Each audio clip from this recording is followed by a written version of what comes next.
Ouzbek Erika, le podcast qui explore le futur.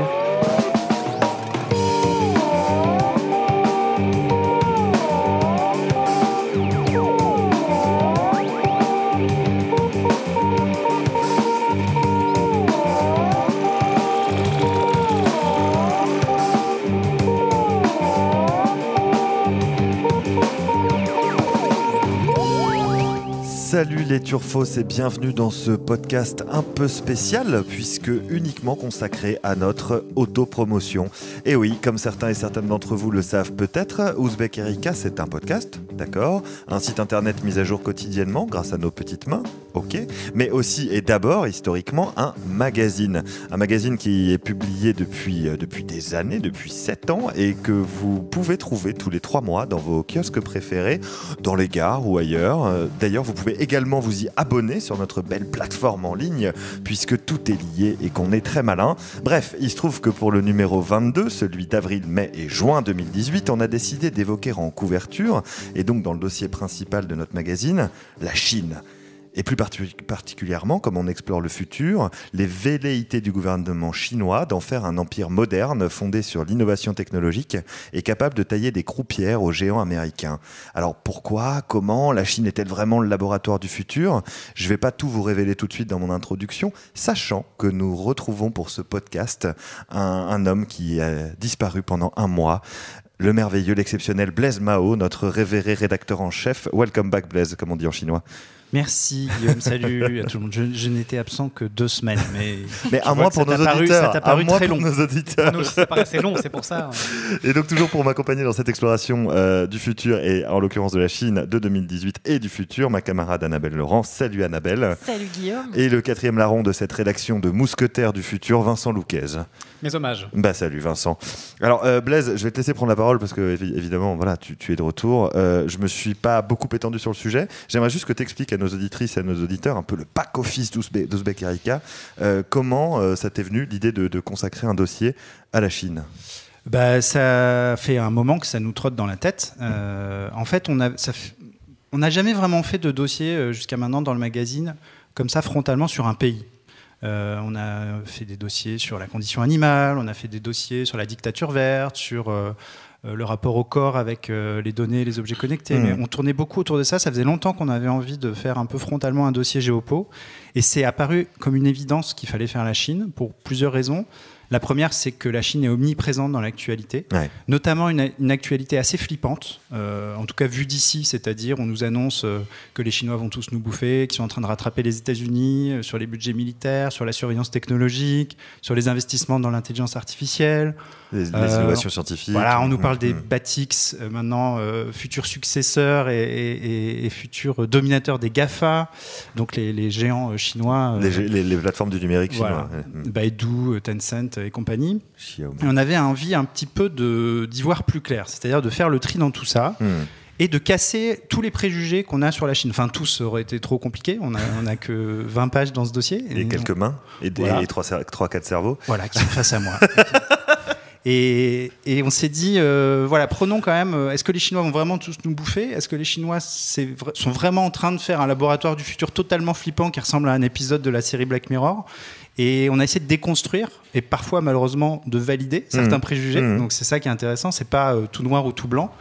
Et on a une couve qui est très fleurie, très rose, très fluo. Oui, on en parlera peut-être aussi. On l'a devant. On peut en parler tout de suite. Et qui s'inspire d'un visuel de propagande des années 60, propagande chinoise avec un beau bébé chinois qui incarne les générations futures. Tu as commencé à en parler, donc on peut continuer à en parler avant de donner la parole à Annabelle sur ce qu'elle a fait dans le magazine, mais on peut parler de cette couverture. On a essayé de faire un beau contraste en fait entre ce bébé qui est tout happy, qui est tout souriant, tout joufflu, et une salopette panda, il faut quand même le préciser. Alors voilà, il a une salopette panda, les yeux du panda ressemblent à des espèces de petites caméras de surveillance, c'est très mignon. Ah oui. Et contraste entre découvre la coupe. Entre ça, super, les petites fleurs, le fond rose, voilà, qui est très bienvenue dans le futur, et plein d'éléments qui fourmillent un peu, cette coupe fourmille d'éléments totalement flippants. Donc une caméra de surveillance, les 2 petits singes clonés, puisque les Chinois ont réussi à cloner 2 singes au début de l'année, un visuel de reconnaissance faciale sur un visage,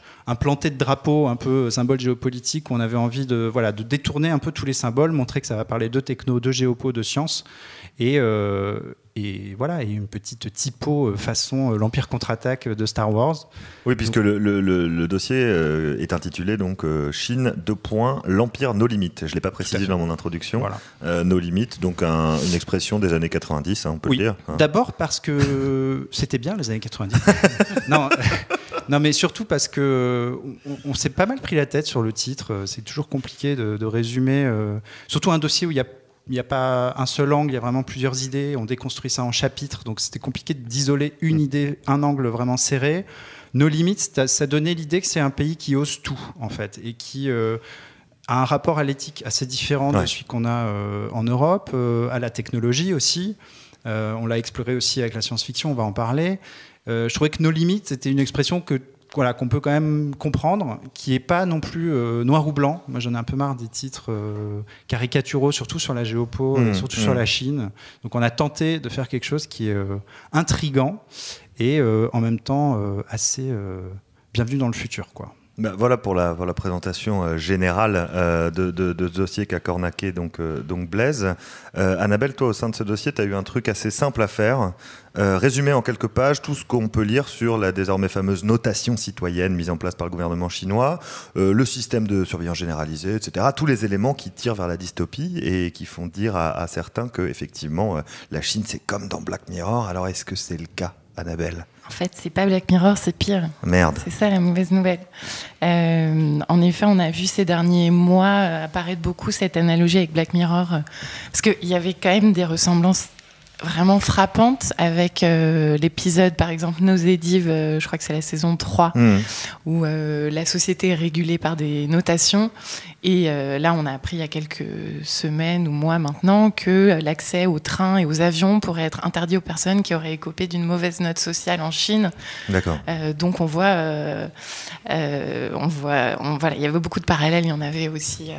On a aussi vu des systèmes de reconnaissance faciale installés près des passages piétons, avec quand on a un mauvais comportement de piéton, son visage qui peut être affiché juste à côté du passage piéton grâce à la reconnaissance faciale. Enfin bon, des trucs complètement flippants. Mais pratiques à la fois. Mais pratiques, qui rappelaient Black Mirror. Donc en effet, tu les as cités, en fait, c'est les trois piliers de ce programme de surveillance technologique qui est mis en place en Chine. Donc d'abord, le système de notation. Là, on a un peu l'impression qu'on apprend que ça existe, mais en fait, ça existe depuis 2014. Et j'ai eu une chercheuse sinologue qui a installé là-bas, Séverine Arsène, qui explique qu'en fait, c'est très compliqué de savoir ce qui est vraiment mis en place dans les faits. Il y a des listes noires qui existent déjà. Il y a une collaboration possible entre les données de l'État et les données des géants de la tech, donc Alibaba, etc. Oui, qui collaborent avec l'État sans aucun problème de leur côté. Oui, mais qui auraient pu... la fusion de leurs données était au programme et finalement, il y a quand même eu une résistance des citoyens. Et donc, a priori, pour l'instant, c'est pas encore dans les tuyaux. Ensuite, le programme de reconnaissance... la diffusion de la reconnaissance faciale, ça c'est quelque chose d'énorme. Je suis retombée sur des JT de France 2 il y a 10 ans où en fait on parle déjà du fait que les Chinois n'ont pas l'air d'avoir le moindre problème avec le fait que les caméras soient à chaque coin de rue. C'était il y a 10 ans, aujourd'hui il y en a 176 millions donc caméras de vidéosurveillance ça fait beaucoup en Chine. Et le chiffre doit être porté à 400 millions d'ici 3 ans. Une industrie florissante. Mais ce qui a énormément changé, c'est que toutes ces caméras maintenant sont dotées de systèmes de reconnaissance faciale. Et là où elles ne voient pas, là où il y a des angles morts, qu'est-ce qu'il y a ? Il y a maintenant des flics qui sont équipés de lunettes de reconnaissance faciale. Bon, ça, c'est pas partout, bien sûr. C'est dans les provinces qui craignent un peu ou... C'est l'État, c'est pas le fameux Xinjiang, mais c'est... écoute, je sais plus. Bon, c'est pas très grave, c'est dans le magazine. La police de Zhengzou, ouais. Vous avez qu'à acheter le magazine. Voilà. Et en fait, je m'auto-contredis parce que c'est justement en essayant de comprendre si ce type d'actualité qui arrive jusqu'en France, où on se dit, mais la Chine, c'est Black Mirror, est-ce que ce n'est pas quand même des épiphénomènes ? Et en fait, là, j'ai eu une chercheuse de Human Rights Watch, Maya Wang, qui me dit, mais en fait, on s'attarde sur ce type de dispositif un peu gadget parce qu'ils font très peur, mais bien pire, en fait, est mis en place. Et là, elle me parle du Police Cloud. Ça, c'est mis en face donc, dans le fameux Xinjiang, qui est cette région de l'ouest de la Chine, qui est peuplée à 45% de Ouïghours, turcophones, musulmans. Et alors là, le big data est vraiment utilisé pour cibler les populations, enfin les Ouïghours et d'autres minorités ethniques, et les envoyer dans des camps de rééducation politique. Et les chiffres sont assez hallucinants. C'est plusieurs dizaines de millions de Ouïghours et d'autres minorités ethniques qui sont envoyés dans ces camps. Et donc, voilà, elle expliquait que c'est la première fois en fait, qu'ils ont... le rapport est sorti il y a quelques mois, qu'ils ont la preuve que le big data est utilisé pour de la détention arbitraire. Pour cibler les opposants ou simplement les membres de ces minorités. Et en fait, on est là, on s'inquiète des biais du big data aux États-Unis. Est-ce que les algorithmes ont des biais ? Mais en fait, là, c'est pas des histoires de biais. On cible les populations très volontairement et on les envoie dans des camps de rééducation. Voilà, donc les trois piliers... Qui dressent un tableau assez inquiétant et qui font que l'analogie avec Black Mirror, qui peut être un peu marrante, en fait, c'est pas si marrant que ça. D'accord. C'est bien, c'est assez optimiste. Hein. Tu as dû prendre plaisir à faire ce long article. C'est un sujet où on apprend des choses sur la Chine, alors même que le correspondant de Foreign Policy en Chine, et tu le cites à un moment, Annabelle, dans l'article, James Palmer dit on ne sait rien sur la Chine. À un moment, il fait toute une énumération justement des soi-disant nouveautés, actualités, innovations technologiques de la Chine, et il dit en réalité, on ne sait rien sur les chiffres, sur la réalité des chiffres, sur que ça concerne les citoyens en prison, les enlèvements, les caméras. En fait, on n'a pas de matière vraiment statistique. Et lui-même, qui est correspondant d'une grande revue géopolitique, qui est sur place d'ailleurs, dit c'est très compliqué. Et là, c'est intéressant parce qu'effectivement, le travail du Human Rights Watch, c'est un rapport concret. Et chiffré. Et chiffré. Et je le citais parce que le gros problème qu'on a avec cette question de la surveillance, c'est est-ce que ça gêne les Chinois ? Ouais. Et je citais tout à l'heure le reportage du JT où on dit visiblement ici ça ne pose de problème à personne, mais c'est vraiment c'est un raccourci énorme de dire ça. Et en fait on ne sait jamais s'il y a une autocensure de la part des Chinois qui dès qu'ils sont interrogés, du coup, ne peuvent rien dire. Donc, lire Nobody Knows Anything About China, ça rassure. Voilà, ça rassure. On ne sait pas, en fait, si c'est parce qu'ils ne connaissent pas d'autres modèles, si c'est de l'autocensure, si c'est du fatalisme. Parce que c'est vrai qu'avant de passer à Vincent, on a eu pas mal de conversations entre nous, en mode back-office, encore une fois, autour du fait de ne simplement écrire sur un pays dans lequel on n'a jamais mis les pieds et de se dire qu'il va falloir aller chercher des sources ailleurs. Alors on a réussi finalement. Il me semble qu'on est parvenu à le faire, mais on avait tous cette interrogation là au début qui était un peu je sais que c'est compliqué éditorialement d'être légitime et pour parler d'un pays aussi important depuis Paris. C'est même un peu voilà, on n'est pas assez légitime. Il fallait vraiment trouver les interlocuteurs pour. Là, on a parlé de Maya Wang. Il y a aussi une citoyenne chinoise qui témoigne anonymement et qui dit des choses assez intéressantes sur son pays. On a des chercheurs, des universitaires qui sont allés et qui vivent entre la France et Shanghai. On parlera aussi de la science-fiction. On a réussi à avoir Liu Cixin, donc l'auteur le plus connu, le plus prestigieux de science-fiction chinois. Donc, on a réussi à passer c'était un peu un défi effectivement, et heureusement qu'on a réussi à avoir cette matière là de Chinois qui parlent de la Chine ou de Français vivant en Chine qui parlent de la Chine. Parce que c'est très compliqué, même pour eux, d'avoir des informations. Et eux ne sont pas d'accord entre eux sur... Oui, évidemment.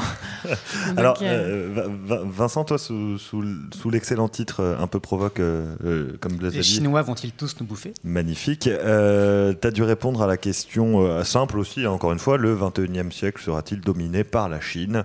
Voilà, j'aimerais que tu répondes en 2 phrases. Alors, très simple. En 2050, la Chine se hissera au premier rang mondial. Vincent est en train de lire le magazine. Il triche. Non, faut pas dire. Je te lis une citation, tu me diras de qui elle est. La Chine se hissera au premier rang du monde en matière de puissance globale et de rayonnement international. En 2050 ? Tout à fait. Qui peut dire ça ? Xi Jinping. Et oui, c'est Xi Jinping qui a dit ça. C'était un petit peu le début de la réflexion aussi. C'était l'objectif annoncé par le président chinois lors du 19e congrès du Parti communiste chinois en octobre 2017. Donc l'objectif affiché clair de la Chine, c'est celui-là, c'est de devenir la première puissance mondiale. Autrement dit, les Chinois vont-ils tous nous bouffer, de façon un petit peu beauf pour poser la question un peu marrante. On a découpé cette question en 4 sous-questions. Les Chinois vont-ils racheter le monde ? Les Chinois vont-ils envahir le monde ? Les Chinois vont-ils influencer le monde ou vont-ils convertir le monde ? D'accord. Donc, en fait, le point de départ pour comprendre ça, j'ai interrogé pas mal de spécialistes, pareil comme disait Blaise, qui vivent là-bas ou qui s'interrogent sur la Chine depuis la France. Tous sont d'accord sur le fait qu'il faut d'abord comprendre la mentalité chinoise, qui est vraiment de constater que l'apogée occidentale est un bug de l'histoire, en fait. Ça fait depuis l'Antiquité que les Chinois dominent le monde, en fait, et que ça n'inquiète personne parce que c'est presque normal. C'est le côté un petit peu rassurant de ce dossier, c'est que finalement, on est dans un mouvement de balancier où les Chinois ne font rien d'autre que retrouver une place qu'ils estiment naturelle. Tu veux dire que c'est l'ordre naturel des choses ? C'est un petit peu l'ordre naturel des choses. Ils retrouvent un petit peu leur territoire naturel. Comme s'il y avait une parenthèse de 2 siècles. En fait, d'un point de vue, d'un point de vue occidentale. Ouais. Il y a toute cette révolution industrielle qui a fait créer une explosion en Europe avec la colonisation et tout ça. Mais d'un point de vue démographique, il y a la vallée du Gange en Inde, mais il y a toute la Chine qui, quand on reprend les chiffres du PIB mondial, la part de la Chine dans le PIB mondial, que ce soit à l'époque médiévale ou antique, était déjà énorme. Donc finalement, ce que disent pas mal d'experts, ce qui m'a assez étonné, parce qu'encore une fois, ça allait un peu contre les idées reçues qu'on avait au début du dossier. Ça nous sort de l'européanocentrisme, quoi. Exactement. Ouais. Et en fait, il n'y a pas vraiment de volonté agressive d'impérialisme chinois. Il y a plutôt juste un retour normal des choses, en quelque sorte. Ce qui est inquiétant, c'est évidemment que ce qu'ils exportent comme modèle, c'est tout ce qu'Annabelle nous racontait sur des choses pas très globes d'un point de vue des libertés individuelles et de nos valeurs occidentales. Mais pour eux, leur objectif n'est pas d'envahir le monde, juste de retrouver une place qui leur appartiendrait naturellement. Donc la place de leader, puisque c'est une place de leader. Une place de leader. Je ne vais pas vous abreuver de trop de chiffres, mais juste quelques. T'aimes bien faire ça quand même. J'aime bien quand même donner quelques chiffres, mais qui sont assez parlants, parce que la deuxième idée, c'est d'une part il y a ce côté un petit peu retour à quelque chose d'inévitable, parce qu'ils sont quand même 1,5 milliard quasiment, enfin bientôt 1,4 milliard, même si c'est une population vieillissante. Donc c'est un peu inéluctable que forcément ces gens-là soient à terme plus puissants que 600 millions d'Américains ou d'Européens. Et malgré tout, ils en sont encore très loin. En fait, il y a un grand décalage entre ce qu'on en perçoit et ce que sont la réalité des chiffres. Pour, par exemple, le côté économique, les investissements directs à l'étranger des Chinois, c'est grosso modo un peu plus de 1 000 milliards de dollars. D'accord. Ce qui dit comme ça paraît quand même pas mal. Oui. Mais c'est 6 fois moins que les investissements des États-Unis, par exemple. C'est 6 300 milliards pour les États-Unis. Okay. Donc en fait, quand on compare ces deux puissances, c'est encore deux choses complètement incomparables. C'est comme pour les investissements militaires. On parle beaucoup de la Chine qui augmente de 10% par an son budget militaire. En fait, elle augmente son budget militaire parce que son PIB croît de la même façon. À PIB constant, la part du PIB chinois investi dans le militaire elle-même ne bouge pas. D'accord. Ils ont une grande croissance, mais les dépenses militaires chinoises, c'est 200 milliards en 2016. C'est 600 milliards pour les États-Unis. Donc encore une fois, en fait, les Américains sont encore très loin devant. D'un point de vue technologique, c'est la même chose. Les Chinois ne se considèrent pas du tout comme des rivaux des Américains. Ils se considèrent dans une posture défensive. Les Américains nous menacent parce qu'ils ont un système d'alliance extrêmement répandu en Asie. Ils se sentent vraiment pris en étau. Et donc, leur rhétorique, c'est de dire, en fait, on met en place des choses pour essayer de devenir beaucoup plus autonome d'un point de vue diplomatique et militaire. Mais le message général, c'est un peu celui-là. Il n'y a pas du tout de volonté agressive de colonisation ou d'impérialisme, il y a vraiment une volonté de retrouver, un peu par orgueil, une place qu'ils ont perdue. Alors ça, c'est pour la partie la Chine va-t-elle envahir le monde, donc. Exactement. La réponse est non. La réponse est non. A priori, les Chinois vont pas envahir le monde. Alors on va pas livrer toutes les réponses pour quand même laisser de l'intérêt à nos lectrices et lecteurs, mais sur les autres questions, est-ce que... C'est un peu la même logique. Alors même logique. pour être un petit peu plus anxiogène, parce que je vais pas non plus laisser Annabelle le monopole de l'anxiété.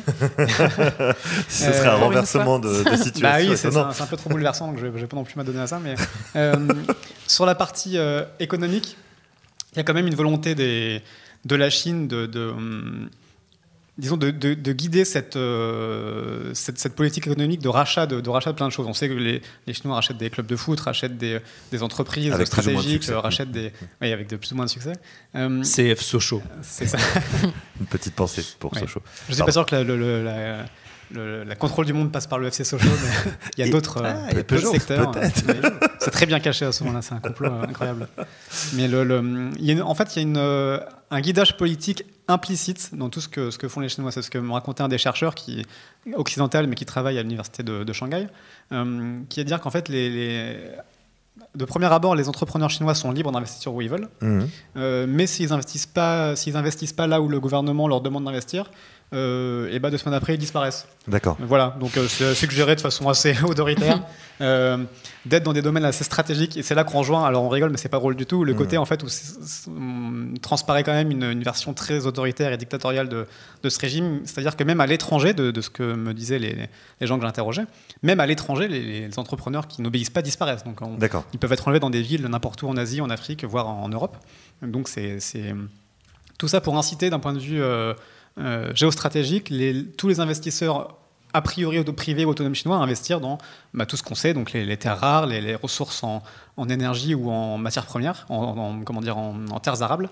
Voilà, donc il y a tout ce côté aussi guidé de façon indirecte dans la conduite des opérations. Mais c'est intéressant, mais ça me fait dire que si on devait avoir un fil rouge entre nos 3 articles, c'est la puissance et l'impact du gouvernement chinois sur en fait l'ensemble de la société et de la structure, même si il y a des gouvernements locaux et que chaque région a son propre gouvernement, il y a quand même ce gouvernement dictatorial, on peut le dire, qui vient d'en haut et qui impose un certain nombre de choses. Et qui suggère aussi, alors on en parlera un peu plus peut-être dans ton article, Guillaume, mais il y a un côté intéressant aussi qui est développé dans nos articles, c'est ce côté soft power chinois, en fait, Yuan Chili. Alors, je n'ai pas fait de chinois, mais ça s'écrit comme ça, je ne sais pas si ça se prononce comme ça.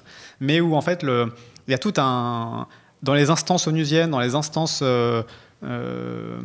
internationales, quelles qu'elles soient, il y a tout un vocabulaire qui s'installe, en fait. Et ce que me disait une chercheuse, Alice Ekman de l'IFRI, c'est qu'en fait, le fait d'imposer un nouveau vocabulaire est déjà une victoire pour les Chinois. D'imposer, par exemple, cette idée de communauté de destin de l'humanité ou différentes choses à travers leur grand projet, une ceinture, une route, un projet à plus de 1000 milliards de dollars quand même pour installer tout un tas d'infrastructures. Et une nouvelle route de la soie. Une nouvelle route de la soie, en fait, c'est ça, entre Pékin et Londres, à travers tout l'Eurasie. Donc à travers ces projets-là, ils installent un vocabulaire, une façon de montrer le monde, en payant aussi des milliers de fonctionnaires africains ou étrangers qui vont être formés à Pékin pour donner une vision vraiment chinoise du monde.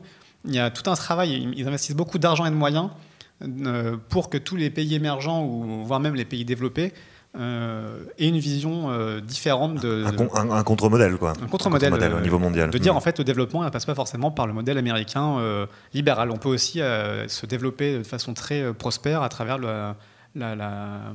comment on dit, un régime autoritaire chinoise. C'est ça. Annabelle, tu voulais rajouter quelque chose sur cette imposition par le gouvernement? J'ai senti que tu voulais prendre la parole. Non, mais simplement dire qu'il faut à chaque fois se rendre compte que c'est 1,4 milliard d'habitants. Ouais, c'est ça. Donc dès qu'on parle d'un programme, moi mon programme de notation citoyenne, ça fait depuis 2014 que c'est dans les tuyaux, mais ça demande peut-être 10 ans pour que ce soit en place. Donc c'est à chaque fois très compliqué de savoir ce qui est en cours. En effet, certaines régions vont aller plus loin dans le dispositif de surveillance, sur le sujet de la surveillance et sur les sujets de Vincent, c'est pareil. Et d'ailleurs, cette puissance démographique, elle s'exprime aussi dans le tourisme, en fait. C'est une puissance phénoménale dont parlaient les spécialistes, et qu'en fait, il y a un tel chiffre de touristes en Europe ou ailleurs, que c'est une stratégie économique pour eux pour s'implanter. Par exemple, pour ça. Alipay, le service de paiement d'Alibaba Ouais. en ligne, en fait, le simple fait d'avoir des milliers et des milliers de touristes chinois qui vont utiliser Alipay en France fait qu'Alipay gagne des parts de marché déjà en France par cette tête de pont touristique. Et contraindre des enseignes comme les Galeries Lafayette. Exactement. Installer ils des perdent systèmes énormément compatibles. d'argent si Ouais. les systèmes sont pas compatibles. Ouais. Et ensuite, c'est aussi cette puissance démographique qui font que leurs algorithmes apprennent plus vite et que leurs progrès en IA sont plus rapides. Bien sûr, parce que Donc, plus t'as d'input, meilleur c'est quoi. C'est Voilà. le cercle vertueux du rêve chinois. Exactement. Mais alors le soft power, on l'a exploré effectivement sur les normes et l'exportation de l'Internet à la chinoise. Mais on a essayé aussi de l'explorer dans ce dossier sur la culture, et notamment via le prisme de la science-fiction, puisqu'on est quand même chez USB Erika. On aime Donc un peu aime ça. la On science-fiction. aime un peu ça, ouais. Et on aime la prendre au sérieux. Et là, Guillaume, tu t'es concentré donc sur le travail de Liu Cixin, Mhm. notamment, et le rapport déjà poser la question, est-ce qu'il y a une science-fiction chinoise, et surtout, c'est ce que tu disais, est-ce que cette science-fiction-là est aujourd'hui au service du rêve chinois, entre guillemets? Et est-ce que c'est un élément de soft power? Ouais. Effectivement, c'était ça la question originelle. Et on a recentré, au fur et à mesure sur la SF. Et même sur presque un seul auteur, parce que effectivement, au début, on se disait, tiens, ce dont parlait Vincent à l'instant, on va parler des investissements dans le foot, on va parler du soft power au niveau des institutions internationales, etc. Résultat, je suis désolé, Vincent, c'est sur toi que c'est retombé. Mais intéressant. l'idée était de faire un tableau de ça. Et puis, il se trouve que je suis tombé grâce à notre excellent collègue Aurélien Fabre sur un livre qui traînait sur son bureau. Qui s'appelle Le problème à trois s'appelle corps. Le problème à trois corps, en français, qui a été édité par Actes Sud. C'est en fait une trilogie. Et j'ai commencé à lire ce livre et j'ai juste été complètement happé et fasciné par son propos, par son contexte et par son auteur, en creusant encore un peu plus.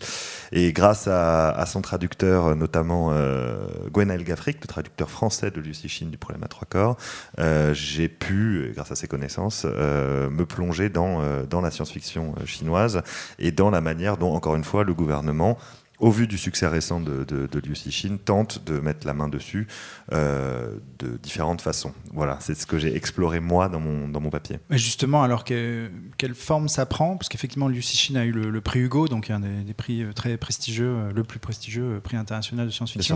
Ouais. Et depuis, en fait, c'est vraiment le En fait, point de c'est départ ça, de l'ambition chinoise en matière de science-fiction. C'est l'exportation, notamment le succès aux États-Unis de Liu Cixin qui les a fait tiquer. C'est-à-dire que Liu Cixin est un auteur particulier. Il a notamment écrit un bouquin qui s'appelle Chine 2084, je crois.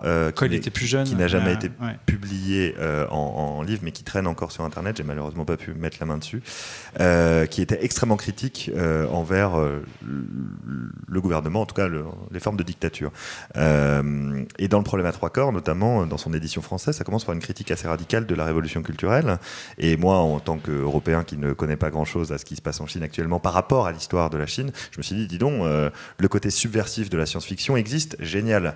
Et en fait, mes espoirs ont été quelque peu douchés, notamment en interviewant le traducteur, puisque effectivement, après le prix Hugo et après le succès, cette ouverture sur la révolution culturelle, l'ouverture du bouquin, l'ouverture de l'ensemble de la trilogie, a été repoussée à quelques chapitres en arrière. Alors, ça n'a pas été censuré, mais dans l'édition chinoise, voilà, on parle de la révolution culturelle dans les mêmes termes. Il y a eu un enlèvement plus aussi. tard. Voilà, il y a eu un enlèvement de mots cette pour fois. le mettre ailleurs. Voilà, donc c'est pas une censure au sens traditionnel du terme, mais il se trouve que l'autocensure est énorme et que grâce à, encore une fois, l'éditeur Actes Sud et au traducteur Gwenaël Gaffric, que je continue à remercier ici, j'ai pu interviewer Liu Cixin par mail et on sent.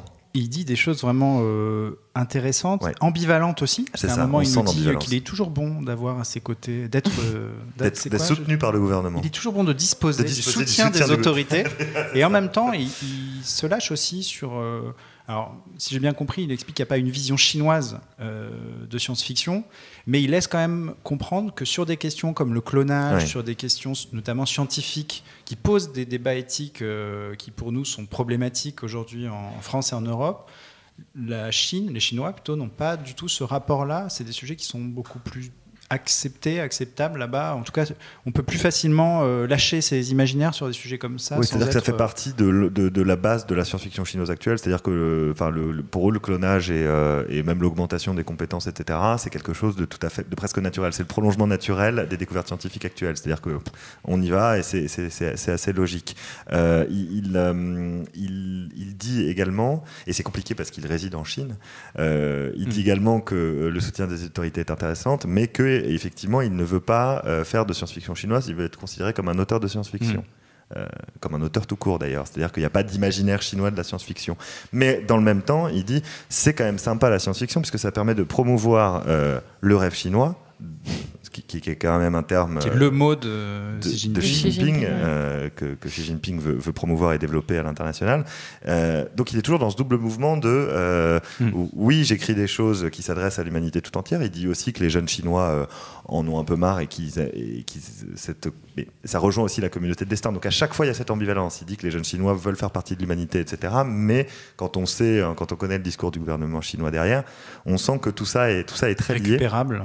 Et récupérable par le gouvernement. Et il y a quand même 400 millions de Chinois qui lisent de la cyberlittérature, c'est ce que dit Gwenaël Gafric. Donc il y a aussi une manière, via Internet, de s'ouvrir à d'autres imaginaires et de détourner aussi, via des codes, des mots-clés un peu différents, de faire passer des messages, pas forcément ultra contestataire, mais en tout cas d'entrer dans une manière de résistance intellectuelle. C'était ou c'est encore, c'est difficile à dire, hein, même pour les gens qui vivent là-bas et qui lisent les forums de cyberlittérature, puisque c'est là où ça se passe. C'est un des espaces de liberté qui existe encore à peu près, puisqu'on est dans de la fiction.